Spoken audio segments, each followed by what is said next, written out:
I've been muted this whole time. Okay, let's start again. Hello, everyone. Welcome. I hope you are all looking forward to and excited for today's talk. So I want to welcome you not only onto the settee, but also into the front room, which is the beginning of an ambitious, long-term neighbourhood platform in Birmingham to be designed, grown and co-owned by local communities. So for those of you who might be joining us for the first time, welcome, hello. I'd like to give you some insight into what On the Settee is. So in the front room, the Settee offers a place of sanctuary, a place where you can take a load off. And on our Settee, you'll discover conversations that will slot into your day, like a catch up with an old friend or your favourite song, something that makes you feel at home, open yet vulnerable and connected to each other and ourselves. So our new season of On the Settee, which is the current season, this programming features a range of folks from across Birmingham and beyond who are kind of in the reading and writing and book selling community. So books are, books and reading offer such like access to ideas, experiences and stories that can be kind of found at the heart of exploring yourself and the world kind of around you. So in this series, we're kind of asking questions like who is writing these stories, whose experiences are being heard, what voices are being excluded, and how are books kind of being accessed in the city. So I'm your host, Danny Ebanks Ingram, also known as Zaz, also known as Zazu. And today I'll be speaking to Sham, Murad, who is the co-founder of A's for Activism, which is a book club that serves as a community hub for political education, solidarity, love, raising class consciousness and hosts like mutual aid programs. So just to let everyone know, the Q&A is open for this talk. So if you're here with us in Zoom, hello, feel free to drop us any questions. If you're watching us via YouTube, also please feel free to drop any questions in the chat and they will be passed over to us.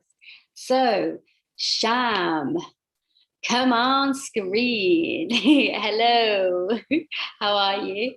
I'm very well, thank you. How are you? Yes, I'm good. It's so good to just like see your face and be able to just like chat today. I'm super excited. This is gonna be good fun. It's gonna be good. It's gonna be good. So firstly, I guess, could you just give us a little wave, tell us a little bit about yourself and what you do, and then we will get like right into it. Yeah, as you so brilliantly introduced me, I'm the co-founder of A's for Activism. We try and discuss different books every month to bring that theory and literature into our daily life, and I suppose influence a potential revolution, or at the very least, a community-based orientated organization. For sure, for real. We're gonna get like so much more into everything you just said, which I'm like, I'm just gassed about. So I guess it would be really good to just kind of start with a little bit about kind of resistance, a little bit about the history of A's for Activism. So my first question is, what does resistance mean to you? And for the people out there who maybe haven't heard of the word resistance, but maybe know of it in kind of practicality, what does that mean to you? That's very poetic. Resistance to me, I suppose resistance to me is a type of art form, right? It's standing against a oppressive superstructure. It's the little guy winning, right? Like for me, resistance is absolutely about the winning end goal. And it's about truly how weaving people together to see the oppressive structures at hand, right? And working together to kind of fight back with that. Thank you. So I love what you kind of mentioned about this, like weaving together and like the little guy, like winning, because there's something that is so important with that. Like when we are kind of looking at like the structures and the powers that be, there has to be like someone like fighting, there has to be people fighting for kind of themselves, their like autonomy. And we live in such a structured society, right? And the kind of powers that be are so oppressive. There's like so much 100%. oppression, and I think there's like oppression that kind of touches on lots of different areas. So even to just hear you be like the little guys like winning and like us kind of weaving together, it's so important. And I think even in Birmingham, there's just so many kind of different things that are constantly happening, so many microaggressions, so many kind of things that I think are UK wide and probably worldwide, but I think even in our city, there's so much kind of happening that we have to be kind of in solidarity with each other, right? And like to kind of push back against that system, which is just, I think it's has a level of it being quite difficult, and we'll touch on that too, and probably joyous too. So what was the motivation for starting A's for Activism? Like, why did creating that space feel needed?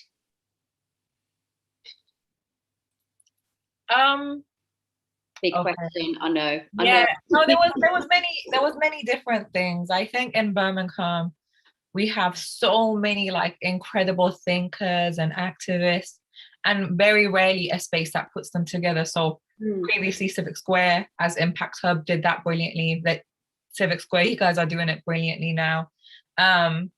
So many different organizations as well, but we wanted something that really focused on the literature, right? On making books our main praxis and putting that into practice. So at the time, I suppose I was doing like a book a week challenge, and a good friend of mine, Ravimbo, who's the co-founder, messaged me saying, oh, you should start a book club. Like, you're reading this much, you should start a book club. And then I messaged and I was like, how about we start a Marxist-Leninist book club? And it literally just stemmed from there. And seeing the incredible like response from everyone that wanted to join, that have been reading with us, that have been joining us for our social mobility programs, it's just showed that there was really a space for this in Birmingham. And we were absolutely right to, and obviously we're expanding as we speak as well. So there's a space for it everywhere. Amazing. You kind of mentioned, what I picked up on is like books and literature being like a tool, right? And like a tool for conversation, but also a tool for resistance, literally, to like be able to kind of like arm yourself with more than just your experience, I guess, is a big thing. So where has kind of A's for Activism, like, so it started as kind of you just been like, hey, let's do this thing. I'm reading loads of Rimbas like to you. Hey, like there's a thing that could just happen, right, and hold this space. So how do you think kind of A's for Activism has grown from this very kind of like natural place of you being a reader, Ravimbo, like obviously just seeing this like this, I don't want to, well, yeah, I guess it's an opportunity, right? And seeing this thing that happened, where has the growth kind of gone to? Like what? And did you expect that growth to happen as well? Yeah, I'll work backwards. So I think like, not to sound cocky or egotistical, but I absolutely expected this. I know our message is a true one. I know that people really believe in our vision. And I know I'm very hardworking as well, so I can match that into the kind of work that we did. And onto your other questions, like why has it grown this way? I think also part of the reason why we started this is we were kind of sick of the curriculum in general, right? University, we were kind of sick of how it gave us a place of emptiness afterwards, because so many important things aren't covered, or if they are covered, they're covered from the perspective of said oppressors, right? So I think that feeling alone resonates with so many different students, so many different thinkers, and so many different people across Birmingham. Because I think the greater majority of our readers haven't even attended higher education, because they already know that they're going to be disillusioned by the message that they're going to be given. And I think that in part with people's just general frustrations or feeling of just disillusioned, right? made it so that we grew this much.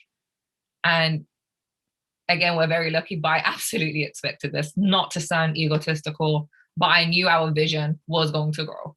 Absolutely. I don't think it sounds egotistical at all. Like, I think to go into something and just know in it, like, yes, this is like what like is holding like so much different space for different people. And as you mentioned, there are so many readers that haven't been to uni or haven't done whatever this kind of like higher education thing. And I think in lots of ways, like my friend said something to me really interesting, and he said that when people of color go to university and you then like they get to their last year and they're doing their dissertation and you ask them what they're doing their dissertation on, it's often about like the fact that the whole system is just wild and it doesn't support the like education, the building, the growing of so many communities, and actually starts to touch on this kind of like decolonial lens, right? And it's true for like just so many of us, because like you said, you can go into education and come out feeling quite like, you know, feeling like disillusioned to parts of the story that maybe isn't explored or isn't explored enough. And there's all of these like little points. So to even just hear you be like, yeah, like I knew this, that we were going to grow. I knew our vision was like the thing that it needs to be, like, is actually really beautiful, because I think it's also important to hear from like voices like yourself, where you're confident in the things that you're doing in it, and you're confident in actually, yeah, why can we not just do this? Oh, we can, as long as like the support systems there, the people are there. That's kind of where the party happens in it, where the joy starts to just kind of like come through. And I always try and remind everyone, like, you know, the revolutionary thinkers that we study, right? Or leaders in particular, you know, the Ho Chi Minhs, the Maurice Bishops, the Thomas Sankaras, the Che Guevaras, the Fidel Castros, the Hugo Chavezes. These are like very charismatic, confident, bold leaders. You know, they have character, they're funny, they're human, like, and these are the characteristics that you want to adopt approaching anything. So in many ways, it's not just that their ideology has influenced me, but their character alone has influenced me in the work that I do. Because you can be a revolutionary and hilarious as hell at the same time, you know, and human and infallible. Like, it's okay. Absolutely, like, because it could be all the things, balance, all the things, right? So that kind of leads me on to the next part of my question is, give us some of the people that you admire, like writer-wise, and what have they taught you? Whoa. Okay, so there's so many to even try and go through. But on the top of my head, I suppose we just recently did Paulo Freire's Pedagogy of the Oppressed. And in the pedagogy, he so beautifully outlines like what it means for us to like unveil our current reality that education has set up for us. Because, you know, education serves as a tool of the oppressors, right? To constantly force us to believe that we're not in this oppressive superstructure, etc. And what it means for this student-teacher relationship going forward to unveil this together. Because it can't just be a teacher doing it all, and it can't be a student doing it all. You know, it's this mutually beautiful, collaborative process that we can work together on. That's one. Number two, CLR James. We did Black Jacobins in January. And Black Jacobins, for those who don't know, it's about the Haitian Revolution. In my argument, the most important revolution to ever exist. You know, people often like to say William, whatever his name is, was who started the operation to free enslaved people. But in fact, the Haitian Revolution was the first thing to do that. You know, it was the first Black liberated republic that we can think of. And in the book, right, he's talking about the Haitian Revolution, but he uses this very, like, you can tell his favorite books before he wrote this were Victorian dramas, because he adopts this like Victorian method of like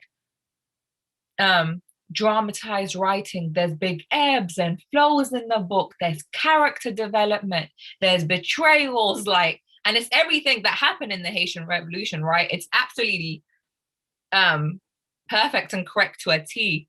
But the way he, like, the manner of which he adopts in writing it, it's nothing like any history book I've ever read before. Most history books is, here's a historical jargon, this is what's happened, enjoy. But no, C.L.R. James, and again, Marxist-Leninist, Paulo Freire, Marxist-Leninist, he just does it in such an incredible way that I can't help but appreciate. Who else? Franz Fanon. I think Franz Fanon is one of my favorite writers as well, especially when it came to the book club, because the way he deconstructs our approach with violence, you know, as a tools for liberation, it's absolutely pivotal. And I think he's able to persuade even the most people in favor of peaceful protest or peaceful methods to liberate ourselves, as if that can ever happen, to making them full Algerian rebels, right? So I think on top of my head, these are the three that I can think of with types of books that really would be good for any types of readers.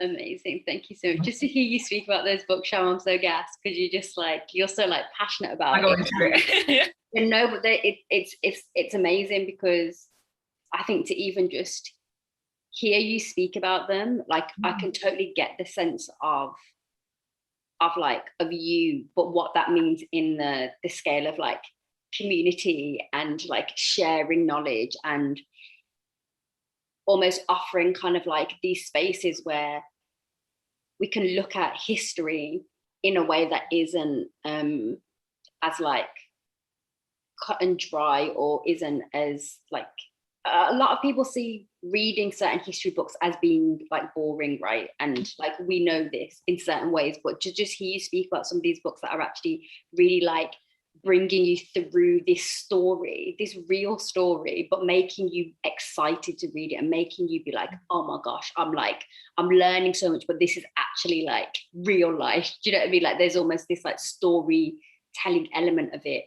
And I think it's just really interesting how like those are like the types of books, or like having a variety of books that are looking at different parts of history and that are written in different ways is actually like really necessary to get people kind of wanting to read more, wanting to learn more, and also feeling like that there are books that will allow you to explore these different parts of history, these different parts of like stories in a way that makes sense to you as well. And I think even throughout this series, like, you know, what's kind of come up a lot is some of these kind of things that make things not accessible in it, and that stop things from feeling like it's for you, or that you can experience that. So just even hear the way that you're like speaking about these books is just really wonderful, because it's like, yes, this is exciting, this is like a whole thing, right? And it's important to feel that like when you are learning, that you can learn in those types of ways. So okay, so from like these books that have kind of like taught you something or have been quite impactful, what are kind of, so some of those qualities that have come from your like extended kind of reading, how do you kind of bring some of those qualities through A's for Activism and the way that you kind of like curate those books? Like what are the things that you're thinking about when we choose our books? I suppose, let me just, so we actually, like, I had written in my diary every year like a little revolutionary calendar. Each month is like an important date, right? So in January, it's the anniversary of the Haitian Revolution. So as a result, we did Black Jacobins about the Haitian Revolution. March, it was International Women's Day. So as a result, we did Angela Davis's Women's Race and Class. We like to concentrate on important dates of anniversaries of thinkers and leaders that we appreciate and respect, be it their birthdays, be it their deaths, be it even like anniversaries of an exact date a revolution happened or an exact date a war happened. That's how I end up curating and choosing the books, because I think there's almost like this cosmic pull from people, because the stars, as cheesy as it sounds, the stars and everything aligns in these dates. And the pull from people that makes them want to not only join and read this with us, but just makes it more fascinating, I think, at the same time. Like, there's a purpose to it. It's not that, so, through no fault of other book clubs that are on their own, but I've seen previously, like, it's like, here's the literature, we're gonna do this, we're gonna study this, and that's it. There's no passion, there's no humanity, and there's no, like, I suppose, considering the leaders and the thinkers that we're actually studying, which I think is very, very important at the same time. Absolutely. And even just like having these like monumental dates and like almost having this thing where you're like, this thing literally happened this week, X amount of years ago. And like that power being in there and it for like the whole week, for the whole like time that we're like sharing. And then there's something about like, about time and about how we kind of make sure that we're continuing to like archive and document and revisit these like really monumental dates, because there's something about not forgetting about the past or how the past plays out like now, and almost like using that like energy. Absolutely. To tie back in. And I think that's a really like important thing. Just like, I think we have sometimes bad habits in society where we forget about our past and forget about or don't learn enough from it. So even hearing you kind of be so intentional about how you're bringing back that energy and how you are bringing back this kind of like this pull for people to be like, yeah, this is like, here we are again, and it like we literally like back at this day, and how do we remember and like almost push forward, I think is a big thing. And sometimes like, dates come past and you're like, for whatever reason, the energy is different and it makes you want to kind of honor that time and honor that space. So I really like love just hearing about just even that kind of process, and the fact that like you've got a calendar and it's literally like this date. It's really awesome. It's like giving that intention to the space. So obviously, like when it comes to resistance, when it comes to and even I'll use the word rebellion as well, and I'll use the word like having like radical ways of being too, because they're really important words to use. Sometimes that kind of stuff comes like with us, whether that is like intergenerationally or like, or it's just in your bones in it. So I just wanted to kind of talk a little bit about those things being quite rooted in us, and I'd like to know more about like teenage Sham, like who was teenage Sham, what were your like acts of resistance or rebellion at like that time in your life? Yeah, that's interesting. I think there would be, I suppose, no teenage Sham without the Sham that was born and raised in Baghdad, Iraq. As you said, these things are rooted in us intergenerationally. So there would be no teenage Sham or no Sham right now if it wasn't for the fact that I got to the pleasure, and not pleasure always in a good way, but the privilege even to witness my people for decades stand up against a dictatorship, for decades stand up against this violent, imperialist, aggressive wars from the US and its allies, and even now standing up against this authoritarian regime, seeing Iraqi protesters get killed as we speak for standing against this, right? It's this thing that I suppose has been ingrained in me. And then of course having to come here to this racist ass country and deal with everything here, I wouldn't say it ignited a fire. I feel like the fire was already there, but it definitely lit some kind of match So yeah, I think teenage Sham was definitely worse than this Sham now. I think this Sham has been able to figure out healthy balances and just ways to put this kind of energy into productive manners. So it's so funny, one of the first protests I ever held was in my secondary school, the Hillcrest Girls' School. And it's this way that Birmingham has influenced me in some ways, I suppose, because, you know, the yearly 2-minute silence that they do for the soldiers, for some reason that particular year, I entered the class. I was like, I'm not doing it. I was like, who's joining me? Not doing it. I'm not being silent for these soldiers. I'm not respecting everyone that's taking part in these imperialist wars as we speak, because at the time, you know, there was no really element of separation with soldiers who died in World War II and soldiers that are committing their acts now. And even those soldiers who died in World War II, they were used as absolute political pawns, right, at the very start. So yeah, I was like, I'm not doing this. Bunch of girls, yeah, we're not doing this either, actually. And it created this whole issue, of course. We got in trouble. The whole year group was divided. And it was that kind of like frustration, because I remember one girl, and I won't say her name, she just started crying. And then out of sheer frustration, I was like, why the hell are you crying? Beep, beep.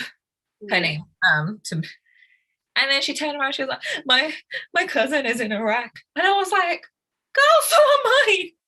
In the worst context, like.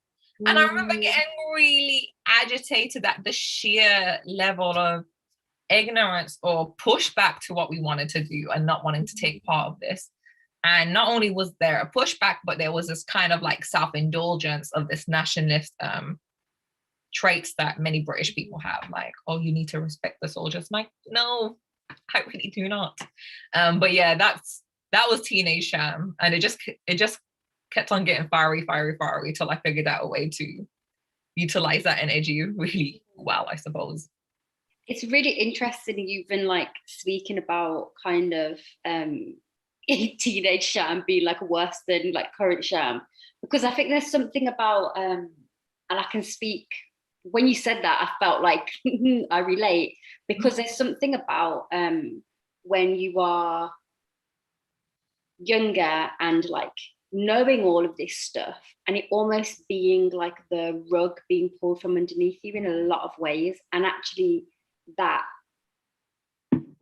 action of the rug being pulled underneath you and you like falling over and hurting your knees is like the thing that like pushes that like frustration, because you're almost like, hold on, how do I not know this? How have these things just not been like taught to me? So from my perspective, it was things that I hadn't learned, and I was almost like shocked, like how could I have not learned this in school, or how could this not have been a priority? How could I not have learned about colonialism? How could I not have learned about all of these things that were actually so oppressive?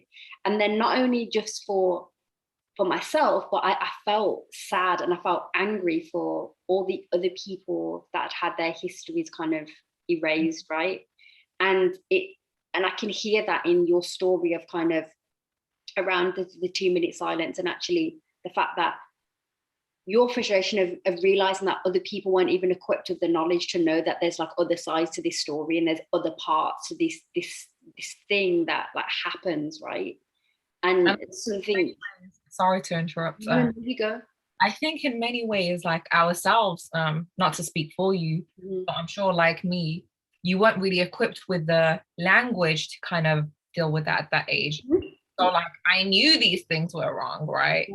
I knew that the teachers were wrong with certain views.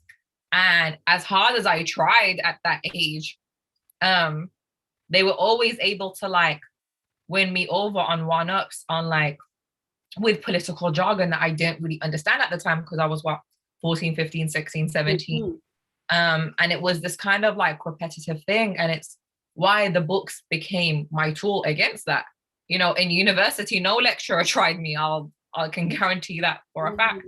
But it's this frustration. Like I really do wish in some very juvenile way, I was able, as me now, to go back in time and deal with some of the arguments I used to have with my teachers and some of the debates I used to have with my teachers, because they were wrong.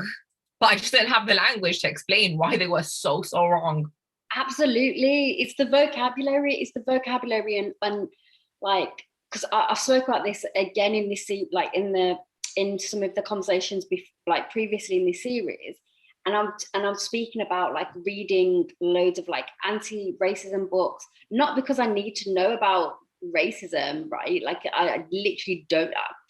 I know it through experience, but almost like reading these books to just like have the facts and figures so that no one can actually say anything. So I'll be like, hold on, excuse me. I literally like know these cases, and I know how they were like dismissed and all of these things. And there's something about being armed with that knowledge is so powerful, because it's no one can take that away from you.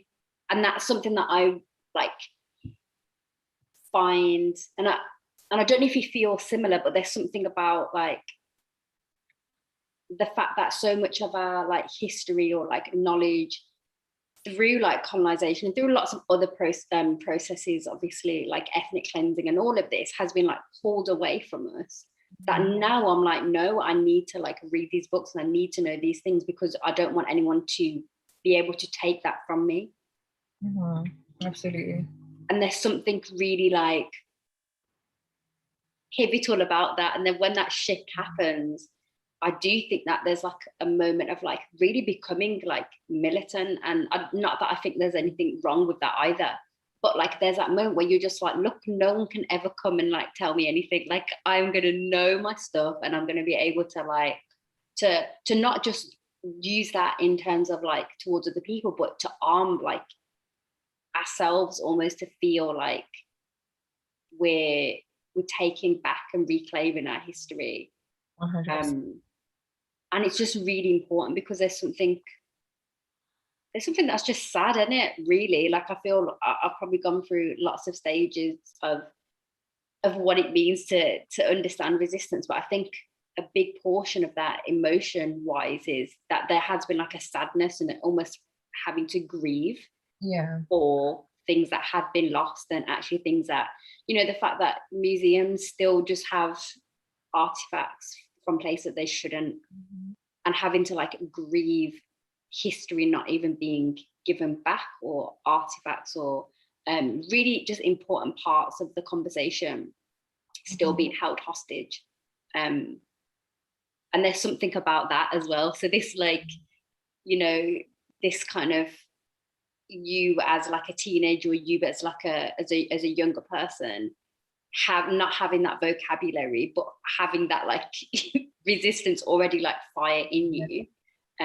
It's really important to note, because I'm quite interested in how that resistance kind of starts from before even having the vocabulary.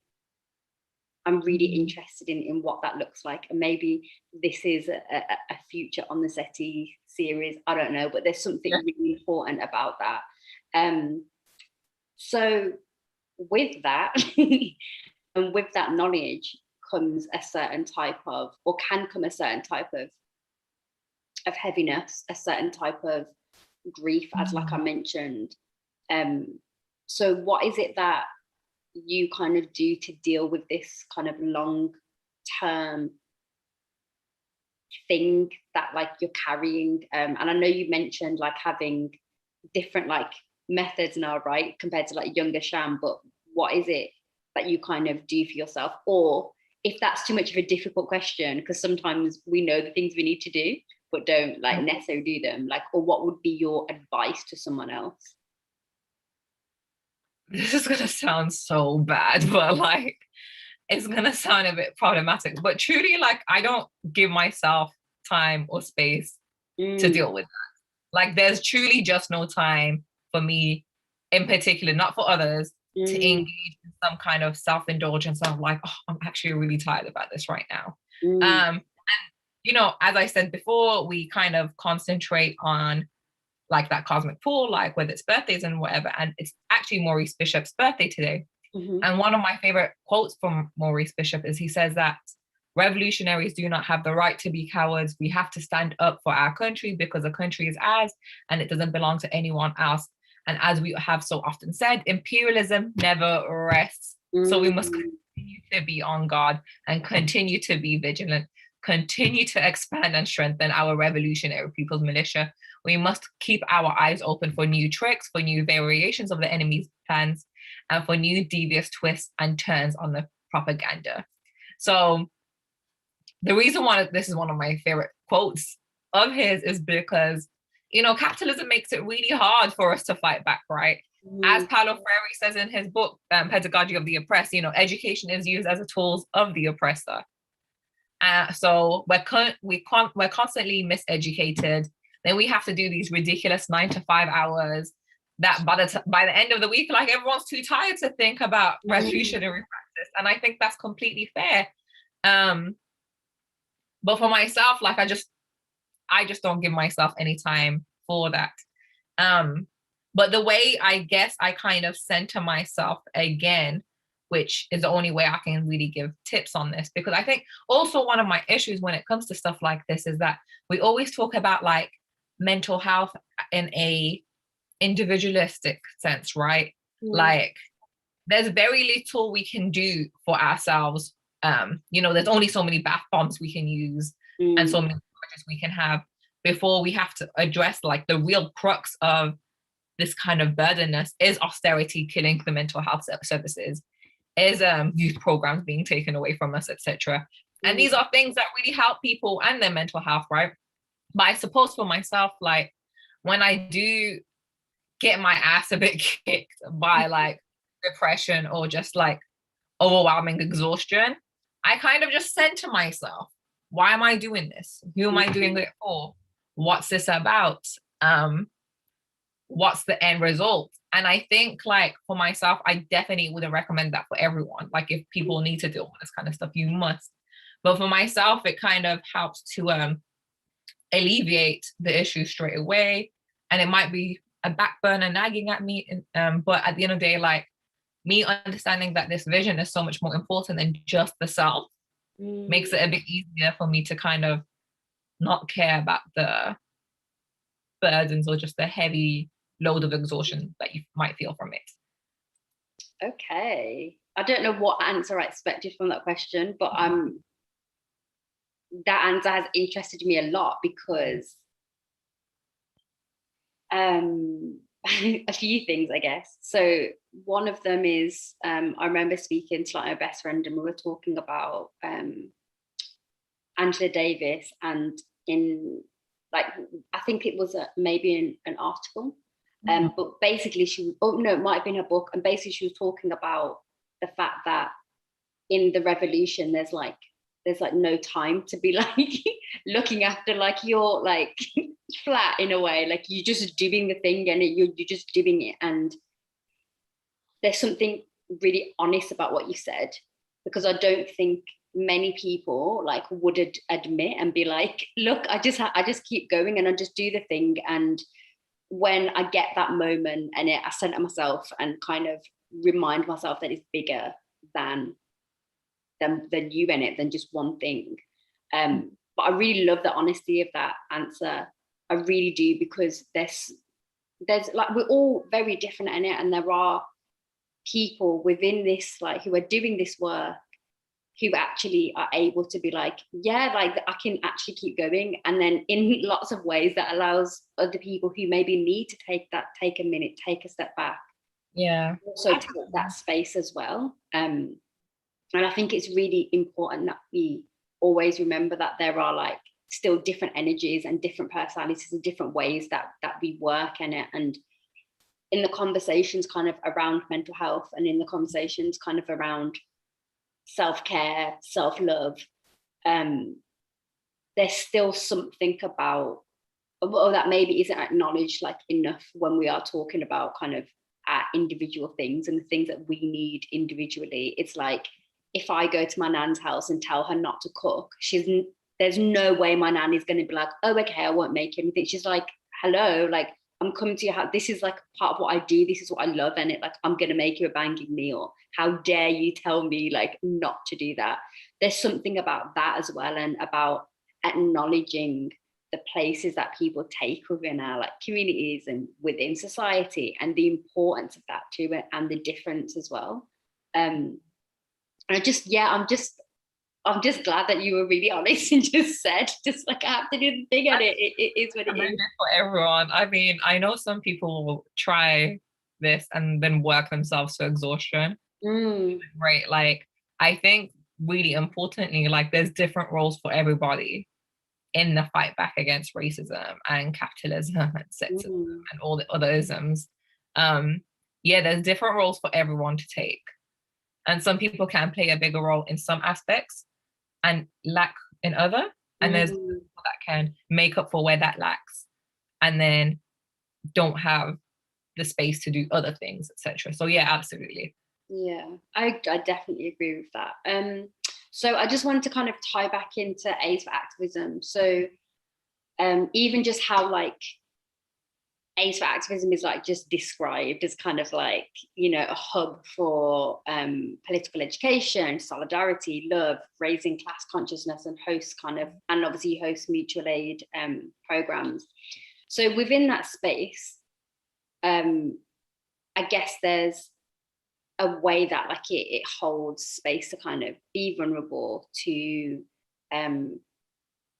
be caring, but also kind of bring yourself. So how do you kind of ensure that it stays that way, especially because, you know, anti-racism and resistance is kind of becoming really popular within like the mainstream. So how do you kind of still maintain what that space needs to be? Yeah.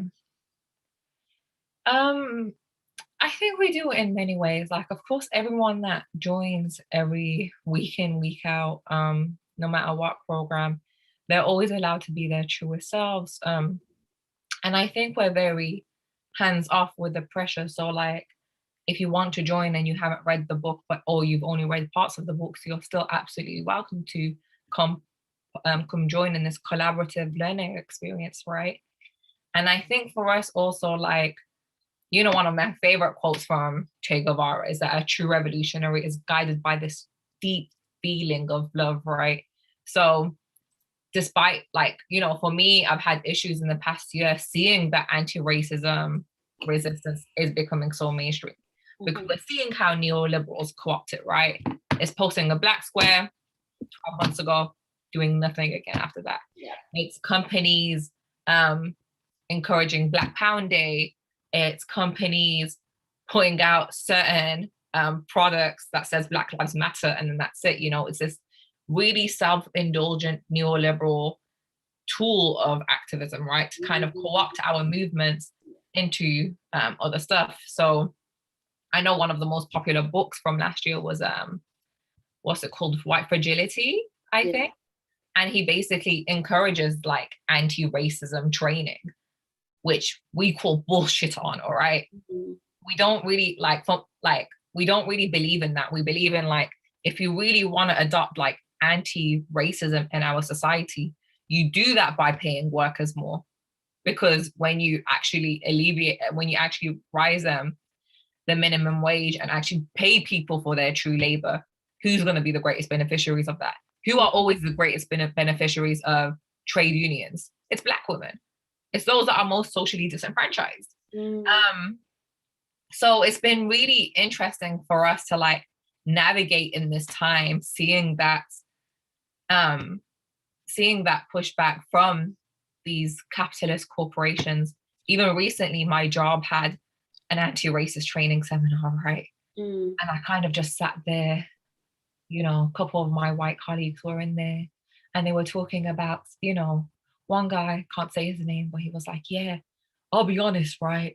I've watched the news and I've just said some politically incorrect things whilst the news was on. And I was just like, okay. And he was like, you know, and seeing this kind of like Black Lives Matter thing, it's been a bit uncomfortable because blah, blah, blah, all lives matter. And I was just like, and this is my gripe with anti-racism training, because again, at the book club, like we try and make it really imperative for people to understand that we don't really care what people's personal views are, right? And I was like to my colleague, I don't particularly care that you might watch the news and call me a racial slur at the end of it, right? My gripe is with the fact that we have a government that's literally in power that has just, produced a handbook saying institutional racism doesn't exist, right? It doesn't matter if people's personal views are problematic, racist, etc. It's what Kwame Ture says, yeah, if a white man wants to lynch me, that's his problem. If he has the power to lynch me, that's my problem. So it's always about like pushing back on this like anti-racism popularity right now, where people are talking about it being the personal, being the individualistic, being about the self. No, it's the system as a whole. And that's how they can get away with what they can get away with. How can the government, after everything that has been said in the past year, say, okay, we're going to scrap the word BAME? Like, how is that what you get from this, right? How is actually that what you pick up from this long history of us talking about racism? And it's why I have my gripe with how the neoliberals and even the liberal left wing to some extent have kind of co-opted the movement to take away about true socialist equality for all that gives rights to everyone that's disenfranchised. But about this, yippee, how do I make myself feel better fighting racism? It's nonsense. I hope that answered.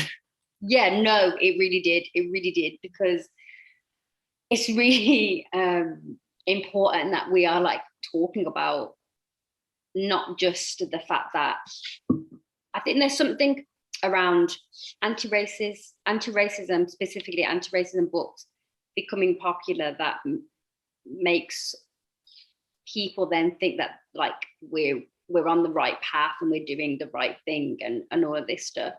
And sometimes like I think, is it really about being right, or is it actually just about like learning, like, and actually being like, oh my gosh, this stuff is happening, what are we actually going to do, rather than just someone being able to say, well, I've bought all these anti-racism books and I've read them. Like, okay, there's something for me about that I'm just like, okay. And what did you learn from them? Oh, okay, you learn that racism, it exists and it's here and it's a thing. And then what happened?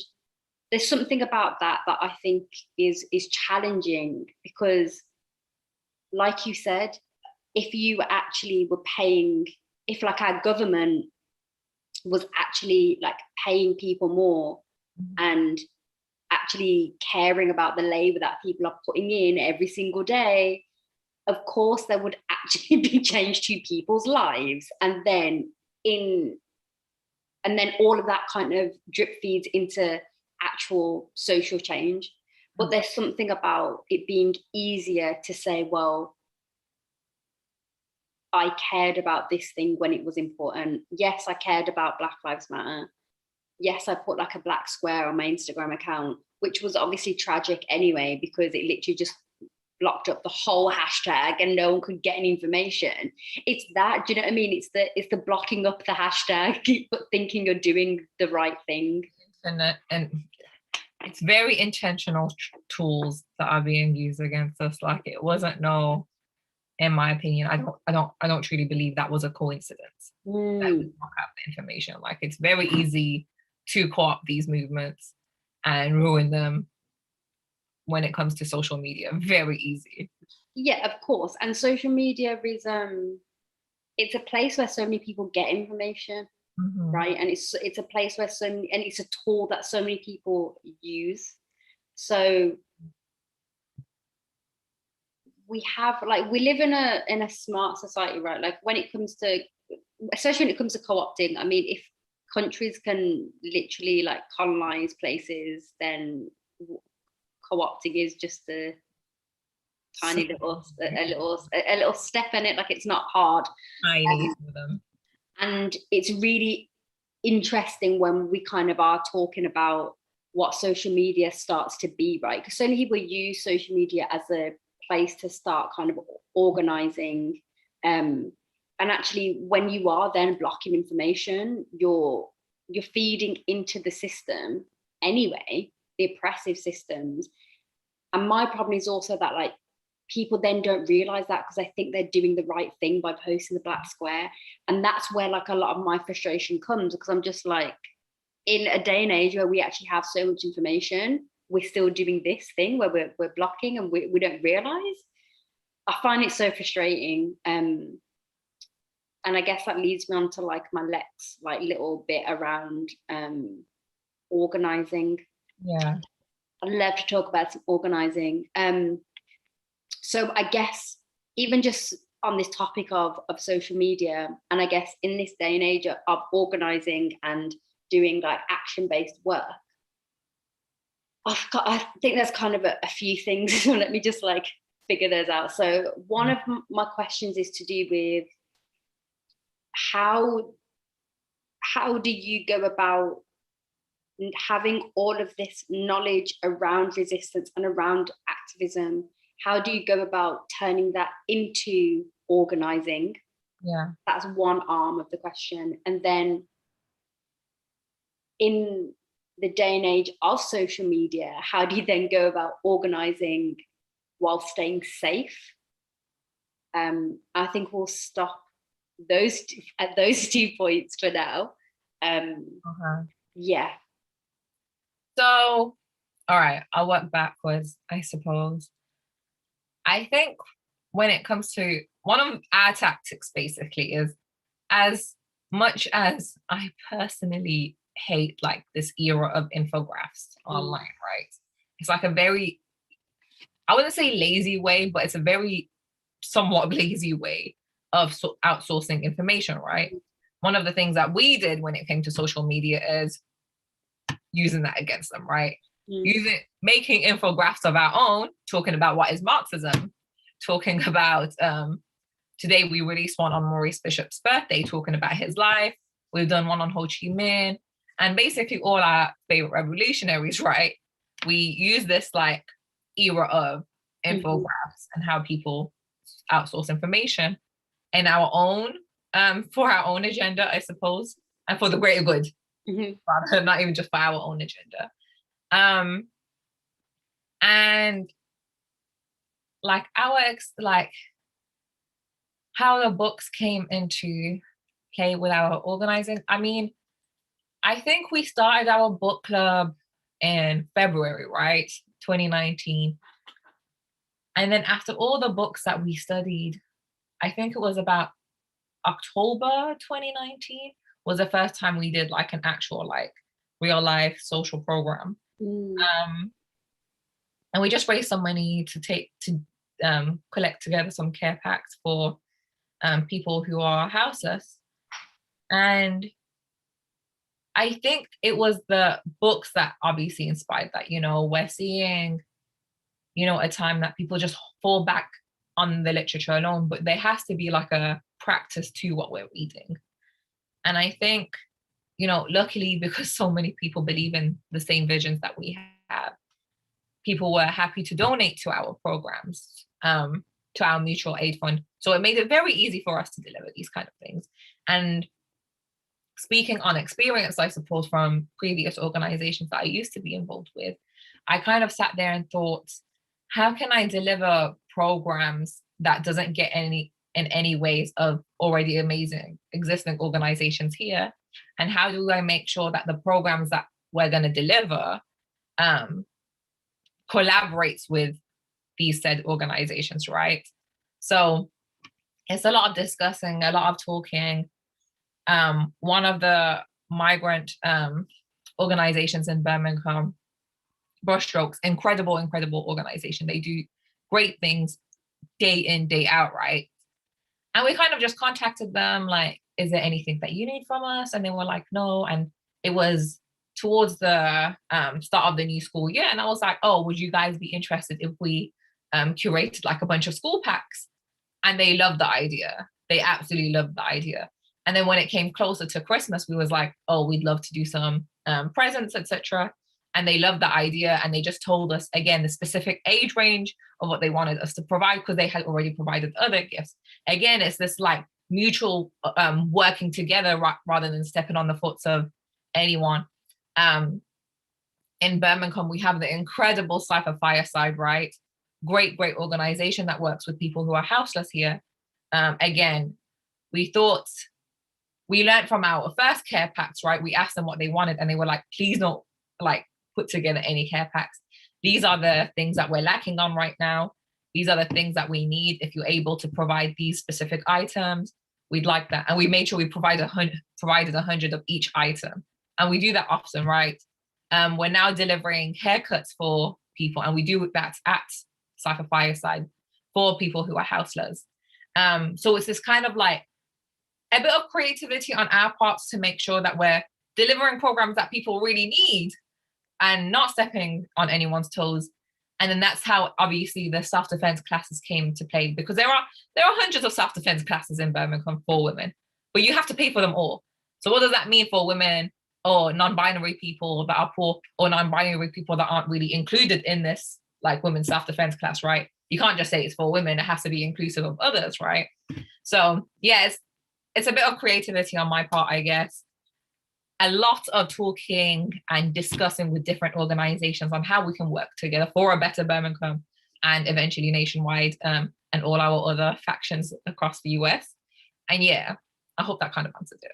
Yeah, it's the collaborating and the listening. I think that's something that's really come out. It's like, okay, so what do people need? What can we offer? Like, because there's so many, because we have so many skills, different people have different skills, different organizations have different skills, or are coming from a different place. And I think because of that,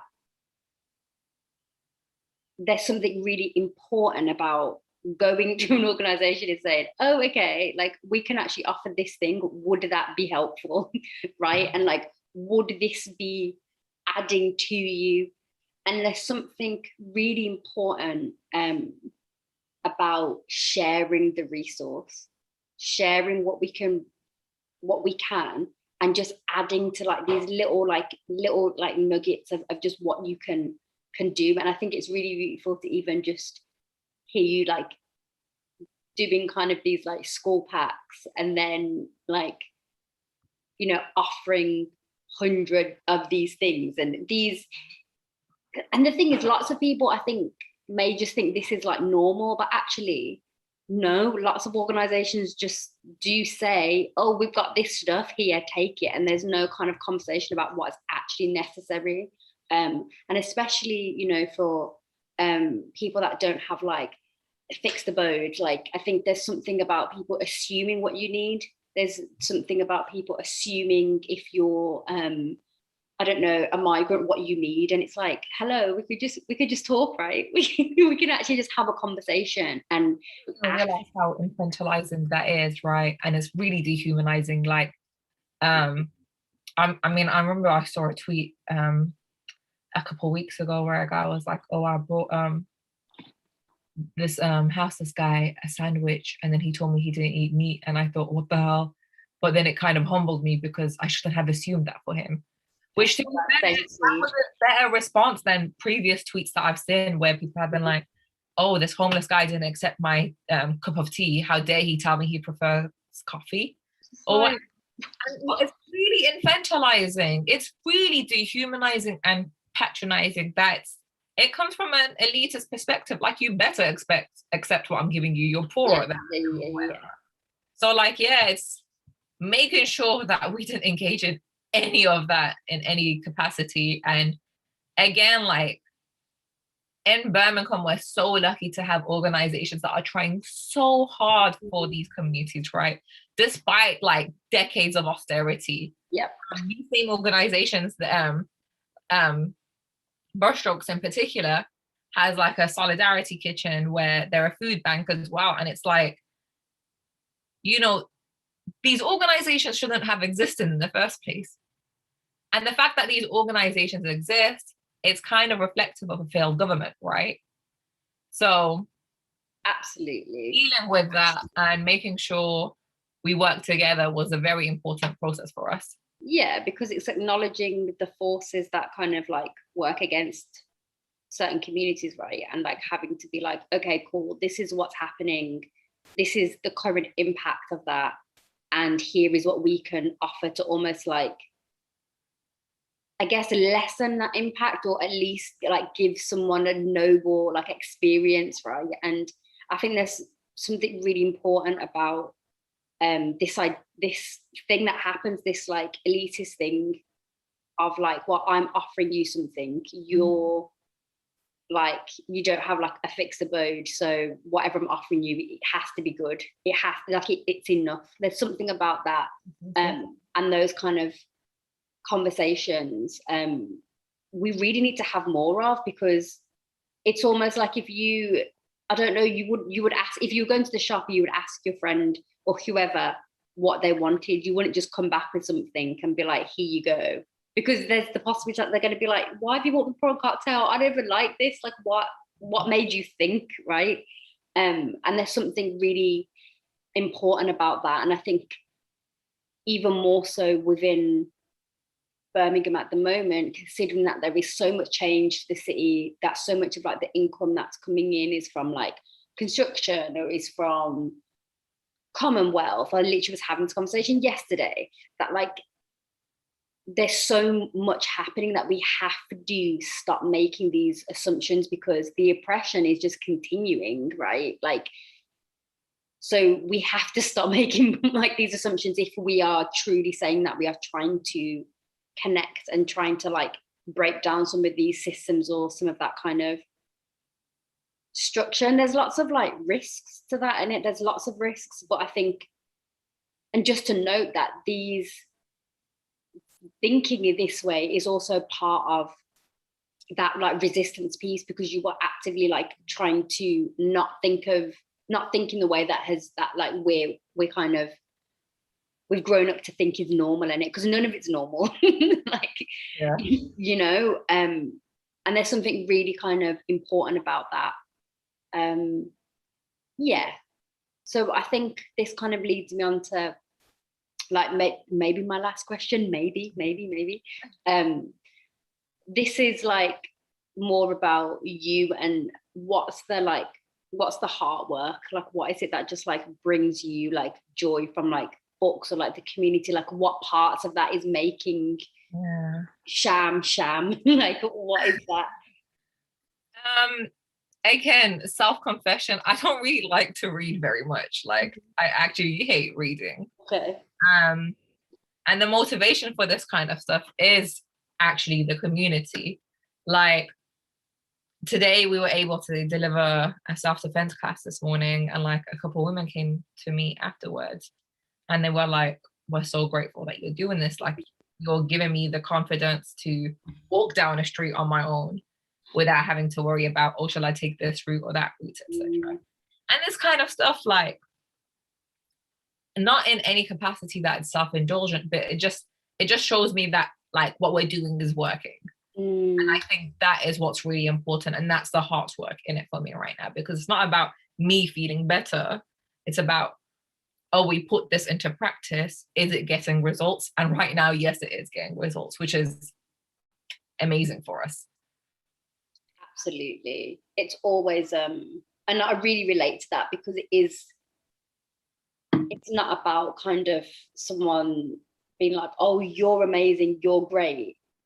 For me, it's like, are you amazing and are you great because of this thing? Like, is that like helping you? And actually having the flexibility to be like, oh, right, actually maybe this isn't like the thing, but we can do something else, and almost like having that space to really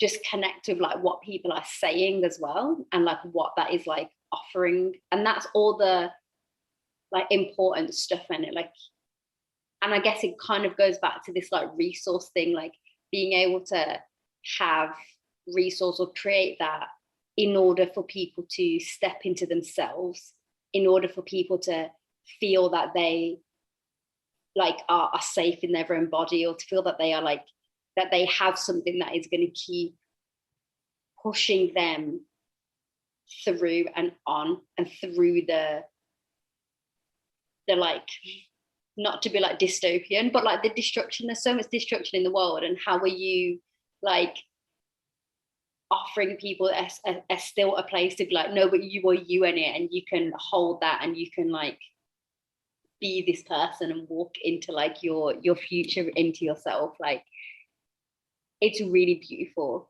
It's like, even hosting this series has been amazing for me, because I've just like learned from so many people that actually some of that like heart work is very similar for people. It's very similar for people that are kind of like leading in whatever way they are. It's always about the people that are experiencing it. Like that's the thing that like makes you keep doing it, right? And there's something really beautiful about that. I do have like a couple questions in my back pocket. I'm looking at the time. We've got a little bit of time, a little bit. I'll probably ask one more. Okay, this will be my last question, Sham. So in like an ideal world, right? Ideal world, Sham's ideal world. If you could like redesign like certain systems, like how would you do that? And like what would it look like?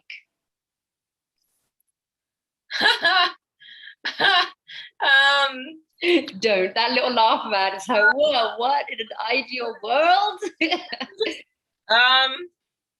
Okay, I'd say a very green socialist utopia, you know, because socialism, I guess, doesn't really cover aspects, well, that's debatable, but for some it doesn't really cover aspects of the climate, right? So I think a mutually collaborative system that is very green and socialist, that alleviates all our oppressions, is my ideal future, where there's no space for ace factism. None of that is needed anymore. Not needed. Oh my god. That kind of work.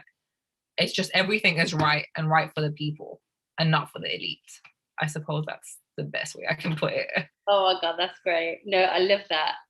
Yeah, I love that. That's chef's kiss, man. 10 out of 10. Oof. I was like, what is my ideal future? What does that look like? Ideal? What? It's a whole thing. I'm glad I got to like sneak that question at the end, because that was a great one to end on. So, Sham, thank you so much for just like being on the Settee and bringing yourself and, you know, closing our series. This is the last talk of this series. So just like all the love, all the solidarity. I'm just gassed that like we've been able to speak as well, because it's been really wonderful, like totally wonderful. So thank you so much. I appreciate you. This has been great. I appreciate you. I appreciate Civic Square, and also unreal amount of work that is done by you guys day in, day out. It's been my absolute pleasure to join you guys today. Thank you so much. And all the work that you're doing, just like in this city, outside of this city, and the people that you're empowering, the fact that A's for Activism is just like giving people tools, community, love, care is just wonderful. And I'm so proud to like have y'all in the city doing this work. I'm just like totally gassed by y'all. I could like literally be like, oh my gosh, like keep going. But thank you so much. Thank you so much. I'm just gonna do my little outro. So to everyone that's gonna be watching this in the future, thank you. I hope you get to watch the whole series together. It's been a beautiful series to be able to host. I just want to shout out Nikki B always for producing and curating the series. It's been beautiful to look at kind of literature, books, and ask the questions of like who is reading, like whose voices are being heard, whose voices aren't being heard, how are we kind of delivering literature, and how we creating spaces for people to access that. It's just been a wonderful series, and I've absolutely loved being able to host this. So shout out Nikki B all day, every day. And I appreciate all of you who have watched, who have joined us, who have come onto Zoom, who have like commented on YouTube, all of the things. We just appreciate it so much. And we will be back with On the Settee soon. We'll be restarting our neighborhood series as well, which will also be available on YouTube. and through our website.